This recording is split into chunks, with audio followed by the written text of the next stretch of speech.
along to the Mad Monday podcast, the ACC's NRL Corner. My name is Chris Key. Joining me today, we've got Tino Fasua Hurley Manaia Stewart. How are you? Kia ora. Very good, thank you. And joining us from afar, the one and only Ben Sandor Hurley. How are you, my friend?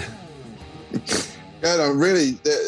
Hurley Farnworth really isn't sticking, is it? Okay, Hurley Farnworth. Yeah. No, Hurley Farnworth's good. I'd rather go for the guy who got busted for peptides if that's all good. But we can go with Hurley Farnworth. Of course, we are coming live from the Export Beer Garden studio today. We're also brought to you by 4 and 20 Pies. And I've got a massive announcement to make. I teased it on the commentary on the weekend, but we've got a big flyaway giveaway to give away, all thanks to our mates at 4 and 20 Pies. When you teased that, I was like, oh my God, I can't wait for the Mad Monday podcast to find out the rest of it. Well, wait no longer, Chris Key, because brought to you by 4 and 20 Pies. The ACC wants to send one lucky winner and a mate away with the Warriors this rugby league season.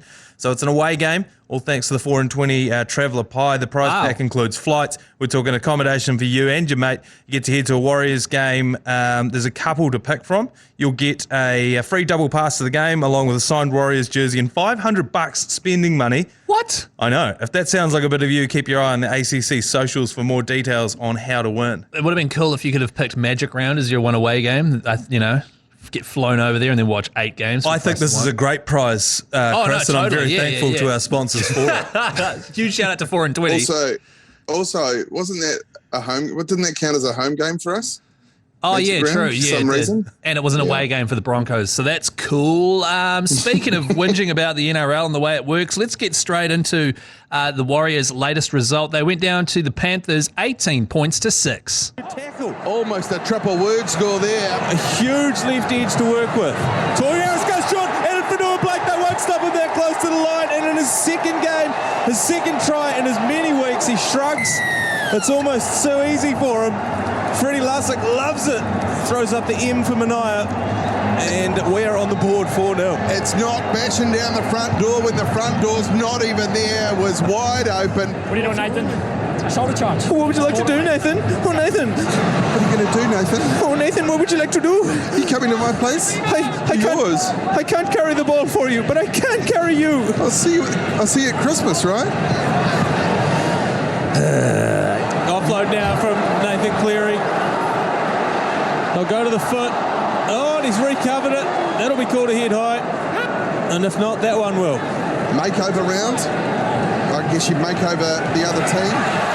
Up the guts comes Lenu.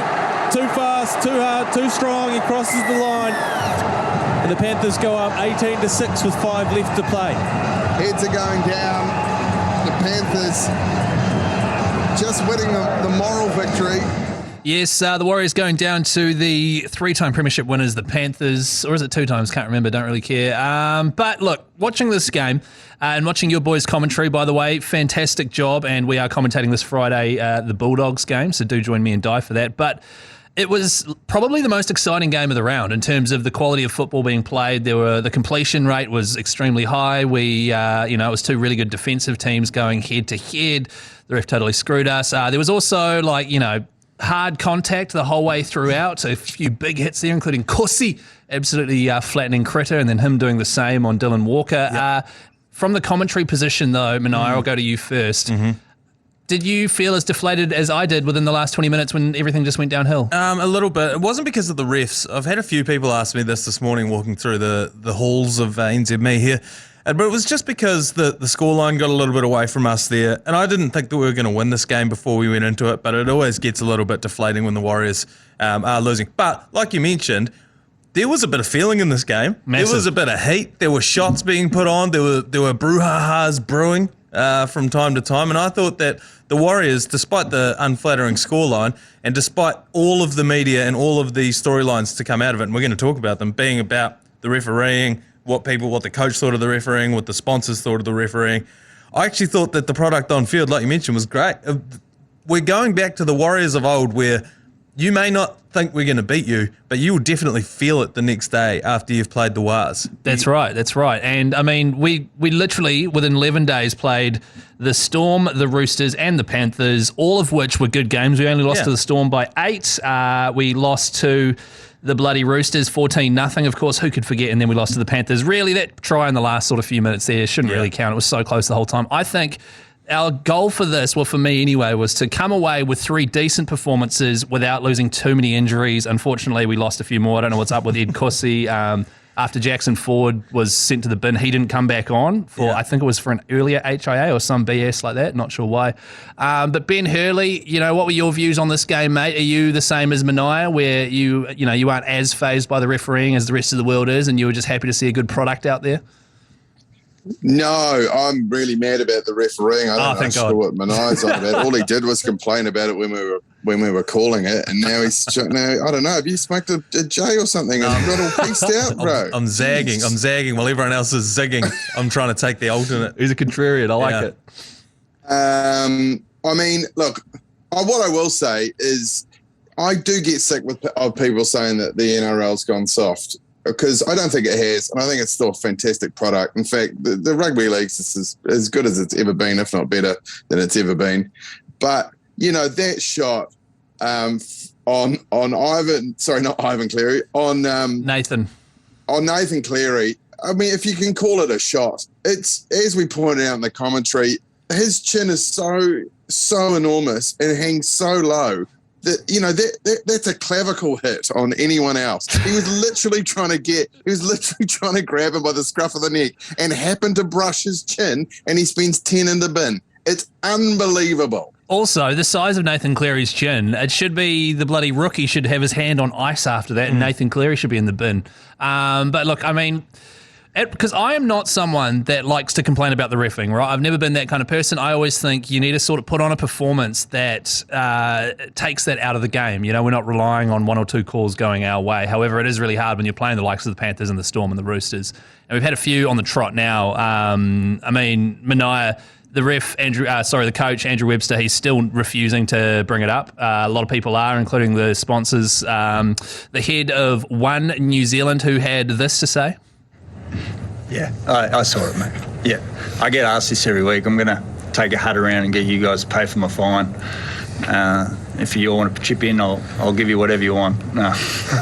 So that was Webby, head coach. Yeah. They asked him about 4 consecutive questions. I talked about this on the Daily Agenda podcast, available wherever your good podcasts are sold. Sorry, can I just tidy up my mistake there before we plough on and everyone thinks I'm an idiot? Yeah, sorry, it was Andrew Webster. Yeah, that's Andrew Webster, the coach. Carry on, Manaia. Yeah, sweet.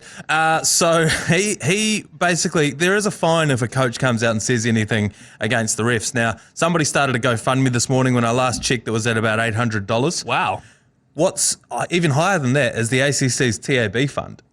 We're at almost $3,000, and I reckon if we can get up to around the 10K mark in that TAB fund, why don't we donate it for the next round and just have Webby go ballistic in the post-match press conference and just tell everyone exactly what he thinks, and the ACC will foot the bill on behalf of long-suffering Warriors fans everywhere. I love that as an idea, but how do we know that Give a Little money is going to go to Andrew Webster or some random dude who's That's what I'm saying, is we take it away from the Give a Little and we give our ACC TAB fund to him. To Andrew, we message him, say, hey, send us your bank account, we'll top you up, go nuts next press conference. Oh, we message Volandis and say, send us your bank account and we will foot the bill for, we're going to pick up the tab for whatever Webster says. Or we message Volandis and say, hey, here's 10 grand, can you stop effing us with the refs, please? I think that's going into bribe territory. Oh, right. Yeah, true. Yeah. True that. I just want to jump back in here, and I actually want to throw this back at you guys. What is it with us and the refs? Like in previous years, I would have said, okay, maybe they hate us. Maybe they don't want us in the competition, whatever. I don't think that's the case anymore. I genuinely don't think they dislike the Warriors as a concept so much that they're reffing against us. So is it just this self-fulfilling prophecy that we notice every refereeing mistake because there's this tradition of us getting screwed over by the refs? Yep. Or is there something else? Because I don't know what it is. So that's part of it. But my theory is that if you're a ref and you come over here to New Zealand and you ref a game, there's 20,000 people in the stands, sure, they might hate you if you make the wrong call. But when you then get on a flight about an hour after the game, go back to Sydney, you never see another fan. You won't hear from any of your mates about any of the errors or mistakes that you made. And there's no real repercussions for anyone getting a decision wrong in the NRL, because you just have to come out later on in the week and be like, oh yeah, we got 3 calls wrong in that last game. And then nothing ever happens about it. So I don't think it's a conscious bias. I think it's an unconscious bias where these refs are just like, oh, well, I can get away with it. If you live in Sydney and you're reffing a Roosters game versus Penrith, whatever way you give away, an off call, you're going to hear about it if you go to the supermarket, That's if right. you go to the pub. If you come over here and do it, it doesn't really matter. And even better when you're doing it over there in Suncorp, I don't see any of the refs going to, bloody Papakura pack and save at any point. Haven't seen one at the Seattle to RSA. No, Haven't exactly. seen one. Yeah, which is BS, by the way, although they wouldn't be welcome. Okay, no, that's a good point, and I take that. But what about at the bunker? We don't even see their faces. We don't even know who they are. Oh, they're just a voice. They're keyboard just an AI. warriors. Yeah, they're just that could be AI for all we know. It could be Chat GPT just doing calls. So how come the bunker always roll against us, or do they? I don't know. I think that one's for the exact same reason, because they are completely anonymous. There's zero repercussions. We don't even know who to direct the hate at.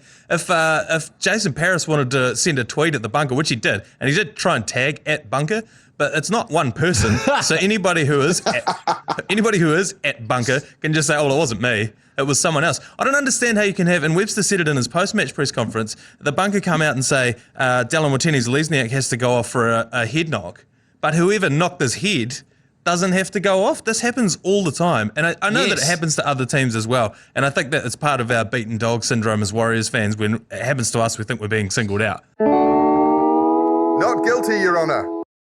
Yeah, what are you getting the ref's room number, mate? Do you think, so when, let's say NBA, refs are biased towards LeBron James, would you agree? Yeah. He throws his hands up in the air because he's the GOAT, well, one of the two GOATs. I don't get into this shit. But, and calls often do go his way. The Warriors have played the Roosters, the Storm, and the Panthers. If there's a 50-50 call, I think the ref's brain goes, which team is probably supposed to win this game? Oh, probably the Panthers. Should probably... But just on the Dallin Watini's Lesniak getting poked in the eye and slapped in the nose and going off for an HIA, that hit was nowhere near as hard as the hit. Who was it? It was Moses Leota, I believe it was, in the first half, who did a high shot on one of our guys, on Tohu Harris. He hit him in the neck and Tohu went down. And there wasn't even a penalty, there wasn't a bin or anything, but literally the refs were just like, no, play on. You know what I mean? So there's a few calls like that. Ben Hurley. What I love about what Jason Paris did is, as the head of Vodafone, or One as it's now known, he just did what we all do, which is when you get bad service, you go on social media and complain about it and tag in who's giving you bad service, which I'm sure has happened on Vodafone multiple times, and he's just become one of those people himself. Yeah. I love it. Yeah, that was way better than what Chris said. Ah, damn it. All right. Adam, just in post, could you just swap those around, mate? Thank you. Here's a question for both of you, Manaia. I don't just... Do you agree with the one CEO tweeting out that? Do you think that's a good thing? Yeah, 100%. He's not the only person to do it either. And what I find ridiculous, and again, I mentioned this on the Daily Agenda podcast, available where all good podcasts are sold. Thanks, Musashi. That I've forgotten even what my point was about old mate. Well, if you weren't focused on plugging your old podcast. Oh, I was. I know. The CEO of One, what did he say? You had a point about him. Traveller pies, protein powder. No. 420 pies. What about you? It's a lot less professional when Henwood's not here. Oh, big time, mate. He's definitely keeping us afloat. Ben, do you think it's a good idea, a CEO of a sponsor brand coming out like that? Yes, because all sponsors are fans with money. Hell yeah. So why wouldn't you? That's it. There would be no sponsors if the people who ran those organisations didn't love the team. Yeah. So yes, he gets to, because albeit not his money, but it is the money of the company that he runs. He gets to have a crack for sure. I've just remembered after my HIA, I've come back on. They've assessed me, and I'm okay to come back on. My issue with it is that the NRL, instead of coming out, he's come out and said that the officiating was awful. There needs to be an investigation into that. Instead of that, the NRL are investigating him for saying that the refs were off on that game. Because I took a direct quote here. The NRL is aware of the comments and will be reviewing them closely. Yeah, and what they're reviewing is not the performance of the refs. They're reviewing his slandering of the refs. What are they going to do? Fine him? Yes, and a regular person for tweeting. Yeah. You're not allowed to tweet about the Warriors, aren't you? That's Mate, what you do. If you could be fined for slagging the Warriors off on social media, my father would be dead broke. Destitute, wandering around Waimate somewhere. Shout out, Dad. No, the deserts of Western Australia. But yeah. Even better. All right, well, look, let's quickly wrap things up on this Warriors loss and focus towards the Bulldogs this Friday, which I think is going to be a must-win game. It's very winnable, and then we'll have a nice, relaxing bye, get free 2 points, which is bloody ripper. Still a lot of positives to take away from my front. As I said, good defensively. Execution was good. Sean Johnson, probably his worst kicking performance of the season, because he's been bloody ripper all season. Although there was one play in the second half where he ran the ball old school styles, ran 30-odd metres, put a rubber and got a set restart. I was just like, that is vintage SJ right there. It was. And I kind of disagree with your kicking performance because a kick sounds only as good as its chase, as every age grade footy coach will tell you. And Sean Johnson chases his kicks harder than anyone else in the NRL. Every time he puts a kick in, he's not only the first player down there to tackle the fullback that he's kicked it to, but he's often the only player as well, which is a little disheartening. But I noticed that over the last few games. He's always there. Every now and then he'll put a shot on the fullback or the winger, whoever's fielding it back there. So I think he's been great. Tohu Harris has been absolutely excellent every time he touches the ball. That's weird because I've got him down here as being shit. Tohu Harris? Yeah. I know you hate Tohu Harris. Yeah. Who hates Tohu Harris? I'm joking, right? It's because he disagreed with Why do you hate all of Māoridom? Don't try and crowbar me in with Di Henwood, mate, all right? I've got my Pounamu on and I know my mihi. Actually, don't ask me to do it, actually. Just probably take me a while to remember it. Ben Hurley, Sean Johnson's kicking. I mean, he did grubber it out on the full after a sweet break from Wade Egan, but, it's all good. Positives for you, mate, after watching that game? You still think we're going okay and we should do all right against the Doggies this week? It is starting to get to that point in the season when you go, okay, what big team have we taken down? The Sharks, and that's it. We've taken out, the Cowboys twice, who seem to be on a slight rebound, but certainly not the team they were. And some other, sort of bottom table biffers. We need another big scalp, I think, in the next. We've got the bye after the Dogs. We need to beat the Dogs, and then we need a big scalp in the next few weeks to give us some hope. Well, you're in luck because our first game after the bye is the Broncos sitting atop the table, so could be a little bit of a skid here for the Warriors. Is that home or away? Warriors, Broncos. Let me just click on that game and find out for you. Have the Broncos played outside of Queensland this year? Probably not. I reckon that will be an away game for us. I've said this on multiple podcasts now. I'm embracing the slide. I'm not mad at the Warriors if they lose this next game against the Bulldogs. I'd even say throw it and just bloody coast into the break. Take a week off.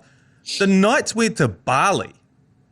And watch them come back and absolutely crush it. By the way, they're playing the Broncos in Napier. Oh, yeah. McLean Park. How good. Yeah, see, I like the Warriors a New Zealand team, not just an Auckland team, but I'm not sure how well they go outside of Mount Smart. I mean, they can't even win at Eden Park. They've never won 15 minutes drive from their home stadium. Nah, this is a different team, Ben. We're going to go to Napier and it's going to become the new fortress and we're going to start playing there every week. So, yeah, we've got the Broncos. Then we've actually got the Dolphins, who are in good form as well, and then the Raiders, who are sort of coming into form as well. So if we could jag a couple of those games, I'd be pleased and positive about the outlook of the season. Right now, we're going to get into the stonker of the round.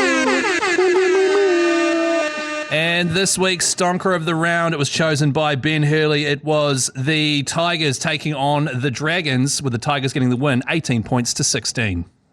Yep, for Sullivan, the dummy. Oh, he just steps inside and scores. Where has he been? Jaden Sullivan scores a double. Slow to move.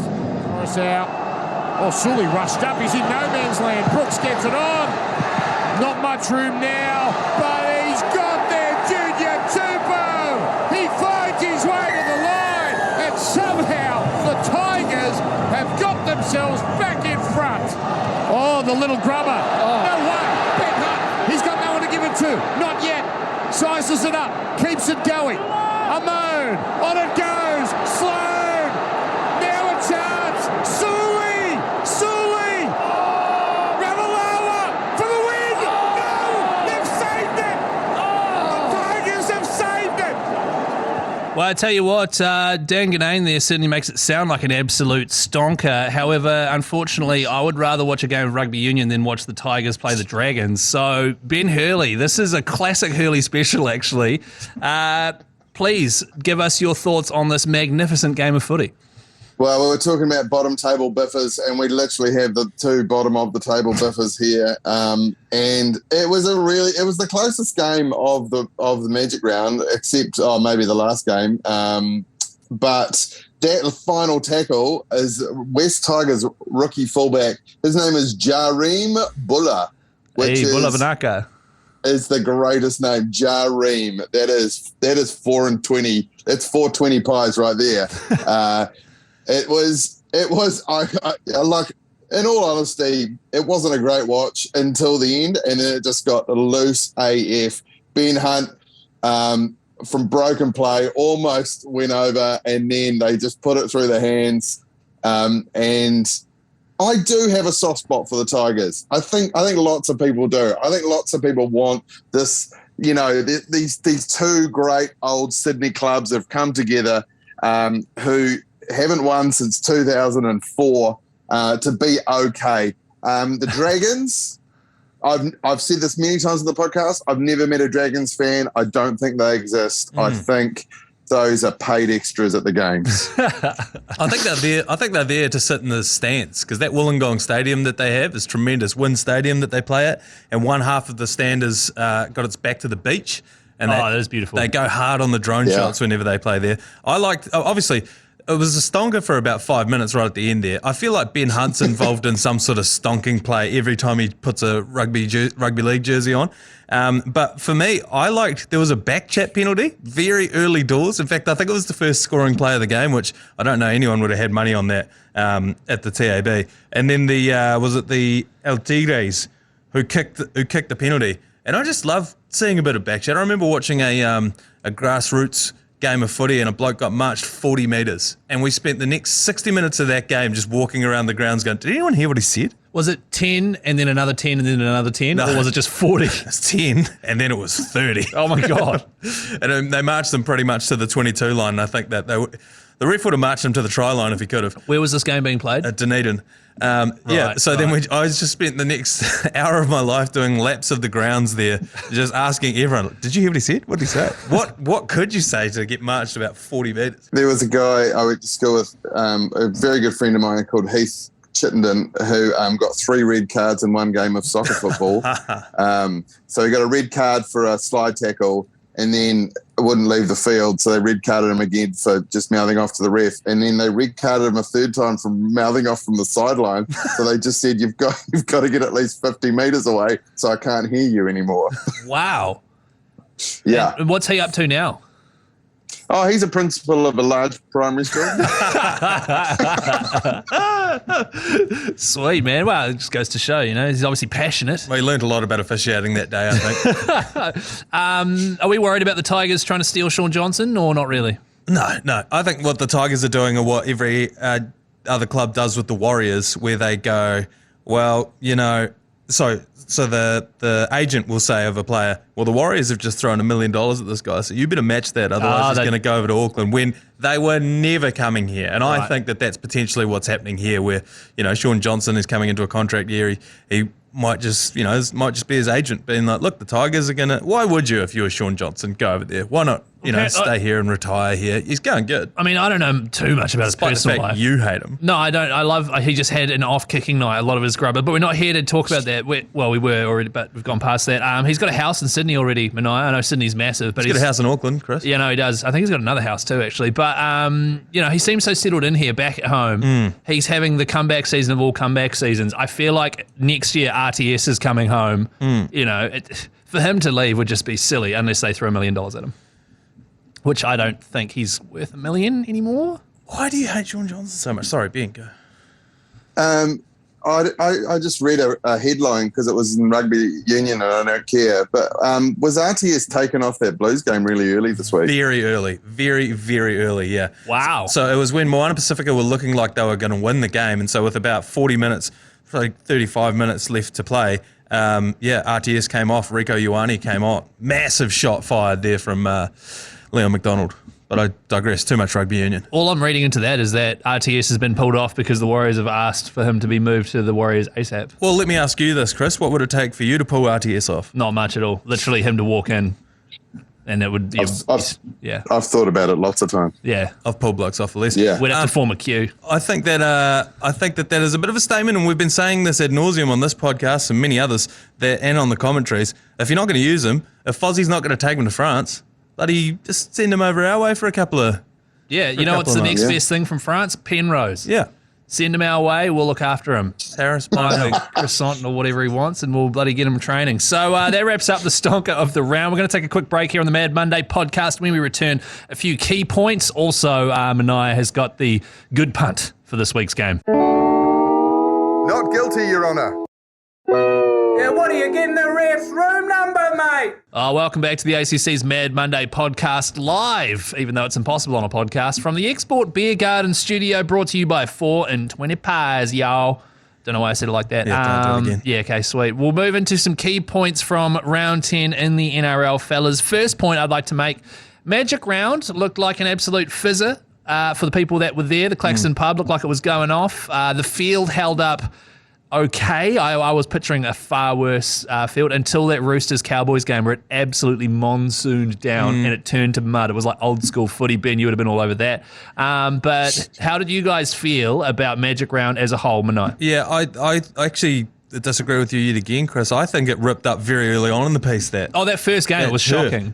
They must have been working round the clock after the Friday night's events. But I think this happens every time Magic Round happens. People get so G'd up for it. They do a good job of selling it.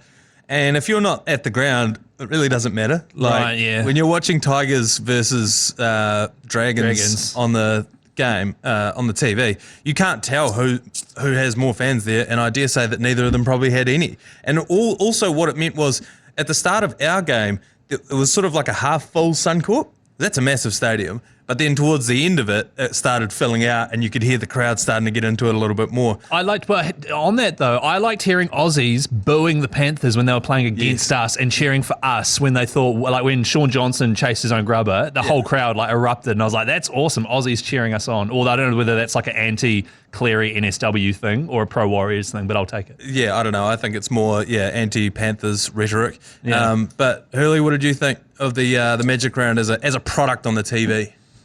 I tell you what I like about it is those two early games they have, the Saturday and the Sunday early games. So you got a nice bit of afternoon footy. You can really settle in. You know, it's an excuse to have a beer early as well before my usual 4 o'clock.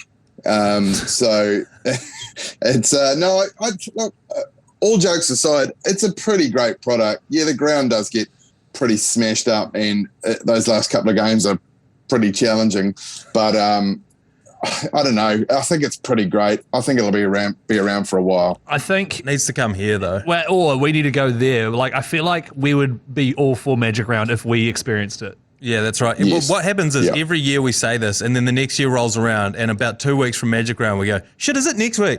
Oh God, we haven't done anything. We haven't organised anything. We need to stay. Ahead of it. Next year's our year. Hey Siri, remind me in 6 months to book Magic Round. You've just set my bloody Siri off. Thanks, mate. Thank you. I've locked it in. 8th of November, 2023, she's going to remind me, so that's great. One thing I don't like about Magic Round, I like the spider cam for certain things. I hate it for certain other things. Like, do you remember when Bunty ran it off the back fence and then just before the contact, it cut to spider cam and just ruined the collision? Sometimes they cut to it when they don't need to. Yeah, it was awful. It ruined the anticipation of the moment. Like you mentioned, I think we called it out during the commentary as well. The crowd had started to pile in at that point. Yeah. And he had about a 40-metre head of steam. It was so good. And everyone's like, oh, here we go. And then it just cuts away right on the money shot. Yeah, and it really took all the impact out of it, which kind of sucked. Although I do love the ultra slow motion cam, and I love that crazy DSLR camera thing they're using to make it like so that they're in the foreground and it's blurry in the background. And the players look slightly cooler. I don't know enough about cameras to understand. Yeah, just trust your boy. But I trust you. Yeah, thanks, mate. Another talking point moving on from Magic Round discussions is the fact that the Dolphins probably ruined everyone's tipping. Actually, other than Ben Hurley, am I right in saying you picked 7 out of 8? I got 7 out of 8. Wow. The only one I missed was I tipped against my beloved Cowboys because I didn't think that they'd, that they've been in such shit form, but they overcame. And 7 out of 8. So- all the Queensland teams won. So that's fantastic. And as you pointed out before the podcast, Ben, I think that's why Dye's not on this one, because he absolutely hates Queensland. So you picked the Titans to beat the Eels. Yes. Obviously, because you got 7 out of 8, but you also picked the Tigers to win again. You picked the Dolphins to beat the Sharks. Really? Well, I allow myself 2 upsets per round, and they were my 2 upsets. That's a good philosophy to have, actually. It's a good way to run things. So, and even Titans versus Eels. Eels are pretty up and down this year, and the Titans look better and at risk of being accused of being a Titans fan once again. That was a 50-50 game. Actually, I think the odds on that were almost even. I was just going to say, because I follow a lot of degenerate gambling pages on Instagram, and so my feed this morning was all how everyone's multis were busted, everybody making fun of the fact that their accounts are drained, and because of so many upsets. So for you to go 7 of 8, maybe you should be in charge of our TAB account going forward. Massively. And I love that you're the only person in the world that picked the Titans to beat the Eels. I knew you had a Titans onesie. This confirms it. It's back. This is back. Now, the bloody Redfern Dolphins, they upset the Sharks massively. 90% of the world captained Nico Hines as well this week in Supercoach. I certainly did, and it made my score pretty terrible. Valence Tefare. He's come from the Waikato. He's come from rugby union. He worked for 6 months as a groundskeeper at Redcliffe until they could get him officially signed up and running on the field there. Did he?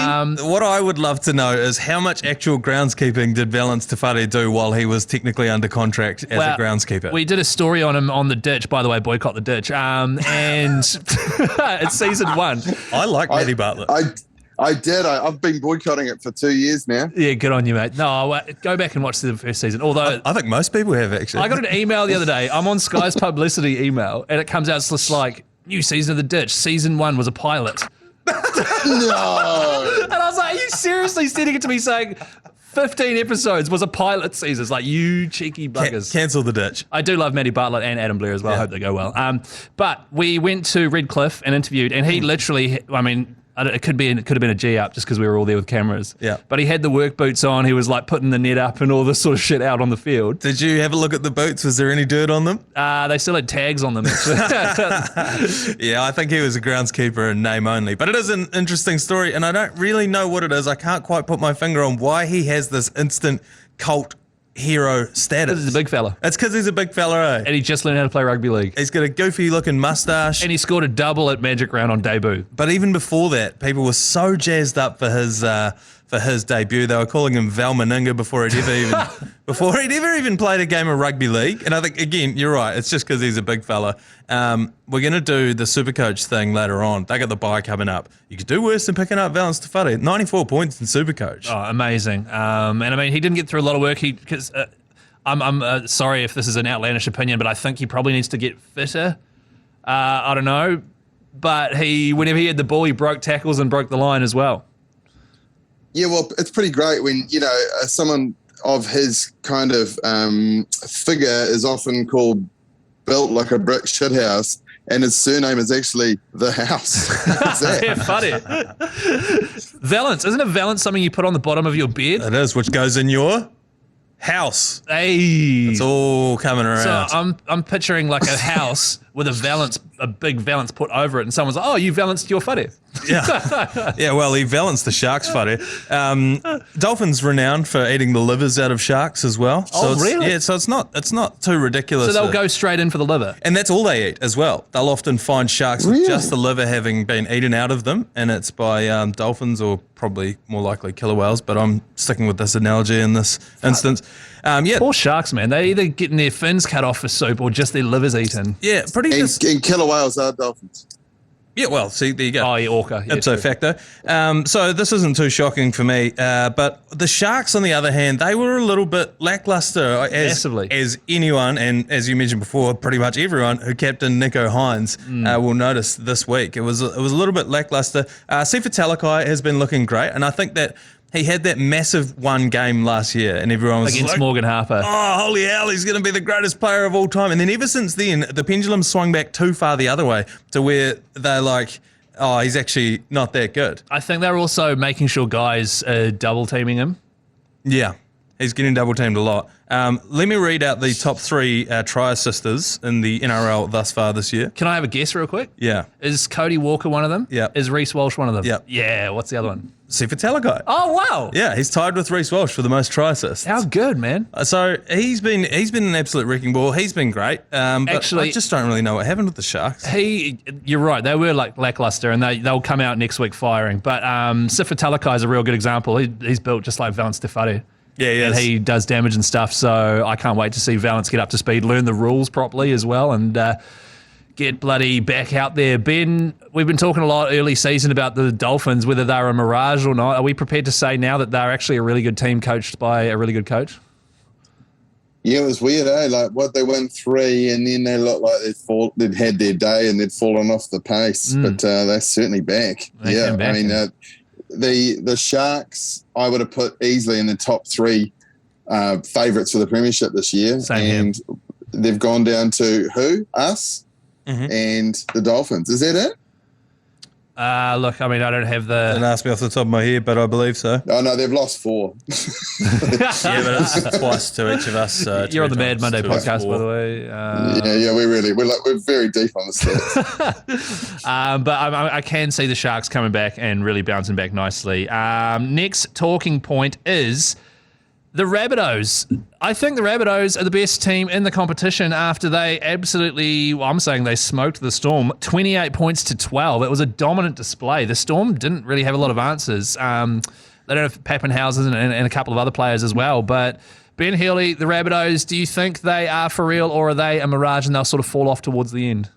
No, I said this last week on the potty. They're easily the best side in the competition now. I had them, the Sharks, and the Broncos as the top 3. I think the Panthers and the Storm, just for me, have dipped out of the top 3. Yep. I mean, in terms of favoritism, not the actual table, but I reckon the Rabbitohs just in hot form. Look, I mean, they got the best player in the world. That gets thrown around a lot. Who is the best player in the world? I think it would be difficult to say it's anyone but Latrell Mitchell. Yeah, I think if a new PlayStation game came out and of rugby league, he would be the highest rated in that. Definitely. Just the amount of different things he can do. Dummying, chips. Chips had a dummy half for a try for Cody Walker. He was out of control. They can really run up massive scores, the Rabbitohs. They have been able to for the last sort of 3 or 4 years. I mean, for a long time, they've been able to run up massive scores. They're deadly, and they are almost a license to print free money. If you go, and this is a hot tip for you, if you go Alex Johnson, overs on whatever the points is, and then even, which is a nice little third the score leg. will be even, yeah, for the score to be even, which doesn't often not happen. Then that's usually a pretty much a lock for your weekend gambling. Well, just on that, just because Alex Johnson obviously scored a double and he almost scored 3. This year, they've actually been using the right side more, which is crazy. All of a sudden, the right side's clicking. They've still got the left side as it was.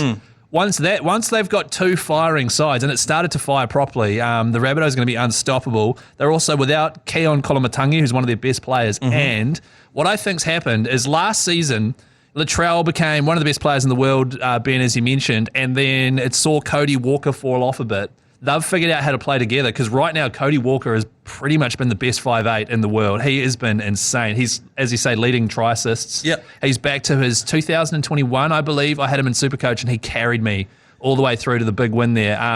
Yeah, now picture Jack Whiten being added to that mix next year. We talk about RTS coming back to us. Like, imagine Jack Whiten in that game. Who do you get rid of? Because I think Isaiah Tass has been sweet as. I think, and also, would you put him where old Lachlan Ilias is? But No, I think you need him kicking. I think you put him in the centres Yeah, right. and just live with it. Right. I don't think they need him. But yeah, I mean, it's a scary thought, isn't it? And the other thing that I've noticed as well is that it's not only their attack that's amazing, it's their defence. Storm led possession and territory for most of the game, and they still got pants by about 16 points. Yeah. So, hot take, actually, just quickly. Yeah. Winger for the bloody Storm, Warbrick, Kiwi fella. My hot take on him is that he would be one of the best wingers in the competition if he didn't play outside Remus Smith and Jerome Hughes. They never friggin' give him the ball. Like, he's such a beast. Yeah, perhaps. Do you know, I was going to make a wider point about wingers. I was watching some show on Sky. I can't remember which one, but they had a package of Martin O'Fire, who you two probably too young to remember, but he was a English winger and really quick. Jared, yeah, that's it. Jared O'Fire, and just a great package of all his long range tries. He was the fastest guy in rugby league, other than Leo and Ryan. Ryan, yeah. But what I thought about was wingers don't really score long range tries anymore. You need, what a winger's job now is to run 10 to 15 meters and dive for the corner, and that's it. There's no having long range speed doesn't seem to be that much of an asset anymore. No, there's really only. I mean, Jason Saab's been out this year, but he was good at that for Alex Manly. Johnson doesn't really score breakaways though. No, and it's really the Foxes the only one left still doing it. They used to kick from dummy half for him at Melbourne, and now the Burton Bombs we've seen as well. Him chasing that when he gets back is going to be lethal. But actually, Ben, you'll be pleased to know, mate, there is a guy who's really good at it, and you know why you'll be pleased to know? Why? He's in the Titans. Because he plays for the Titans, and his name is Alofiana Khan Pereira, and he is an absolute speed demon. So it's all looking up for old Hurley. That was what I was going to say, was Jason Saab's the only one, and I don't know how many tries he scored this year, but he does seem like a very old-fashioned winger. He is, and the problem with with Manly, who got pantsed by the Broncos, by the way, is they're so reliant on Tom Turbo and DCE for anyone else to play well. Yeah. That, especially over Origin, if both of those guys are gone, Jason Saab's got nothing without those boys. So. No, basically Jason Saab's job is to just be the only guy who can keep up with Turbo, but I could keep up with Turbo at the moment because he's not breaking the line. Just quickly on the Rabbitohs before we move on as well. Burgess's dome was so smoothly shaved. Oh yeah, true, yeah. That I could see my reflection through the screen on that dome. Some people suit it, some people don't. And Burgess? Probably not listening to this, so he doesn't suit it. Right, okay, all right. He's in career best form at the moment as well. It's very tough. It's a tough look for a rugby league player, the bald head. I don't know why. Would you classify him as an RPB? Yeah, he's an RPB for sure. Yeah. Yeah, he is. Still missing our RPB, Mitch Barnett. Ruthless Pacquiao boy, by the way. Anything else you'd like to add, Ben, before we move on to the good punt? No, I've finished with all my amazing talk. Oh, you're such a good punt. All right, Manaia Stewart, take it away. TAB Good Punt. Good Punt. Good Punt. It's getting a bit tricky because we have to put these bets on at the start of the week. This is before team lists are out, and it's before any of the odds are out for specific games. So we can't really look at try scorers or that kind of thing. Yet another reason why we probably shouldn't do this podcast on a Monday. And the team lists come out tomorrow. But what I'm thinking is, because we all have very differing opinions on this weekend's game against the Bulldogs, and by all accounts, it seems like it's pretty much a coin toss. And we haven't done this so far this year. I'm suggesting a happiness insurance bet on the Canterbury Bankstown Bulldogs to beat the Warriors this weekend. Now, I'm not saying that. Now, I want to couch this by saying I'm not saying that that's because I think that the Bulldogs are going to win. This is happiness insurance. If they do, I want to make some money on behalf of the Warriors fans. That's right. And bear in mind that we're potentially going to give this money to pay the fine for Andrew Webster. So if they do win, this is a self-perpetuating sort of thing. If the Bulldogs win, and the refs are dicks throughout, and that's how they win, we then fund Webby's swear jar, and he can say whatever he wants at the post-match press conference. So I'm suggesting a treasonous bet on the Bulldogs to win. What do you think, Ben Hurley? I mean, I've never done happiness insurance in my life. I can never bring myself to do it.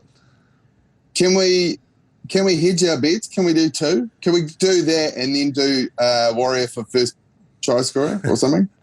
Well, I guess what we could do is we put our bet on that, and then on the Agenda podcast bet, which will be later on this week when the try scoring odds are out, we could do that. Oh, so you get all the way better odds because you do it later in the week.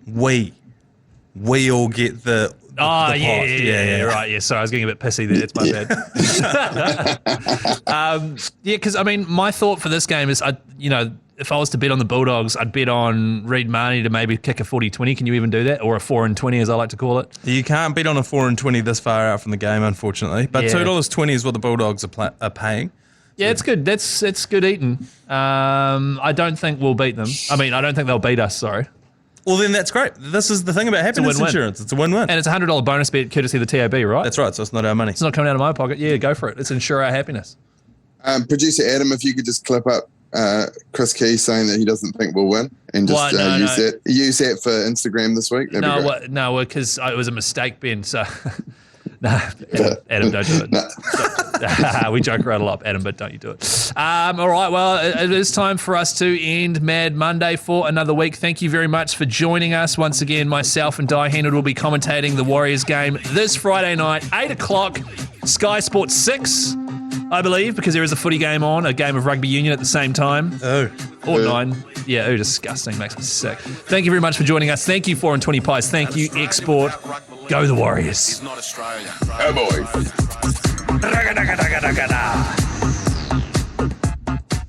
Ragadagada.